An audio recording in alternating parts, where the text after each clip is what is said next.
Hello అండి, welcome back to our channel. This is అమరోని Santosh from Amar collections. ఇవైతే 100 pieces వచ్చాయండి. ఇవేంటో నేను చూపిస్తాను. సచ్ ఏ బ్యూటిఫుల్ ప్రోడక్ట్ ఇవి.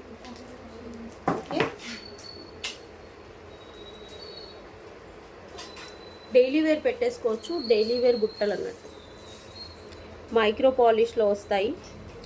పైన వచ్చేసి స్టోన్స్ అండ్ ఇలా చిన్నగా ఉంటాయి, చాలా క్వాలిటీగా ఉంటాయి. ఇలాంటి బీడ్స్ జ్యువెలరీ వాటికి ఇది customised micro plated beads. Next video upload చేస్తాను చూడండి. ఇందులో కలర్స్ బ్లూ, ఇది కూడా హ్యాండ్ మేడ్. సేమ్ ఇది కూడా మేము ఏంటంటే బీడ్స్ చుట్టించాము. కింద కట్ క్రిస్టల్స్ ఎంత చిన్నవో చూడండి, ఎంత బ్యూటిఫుల్గా ఉన్నాయో. Just 350 free shipping. ఓకే, 1 2 కాదు, 100 పీసెస్ ఉన్నాయి. కావాలి అనుకునే వాళ్ళు బుక్ చేసుకోండి. Thank you.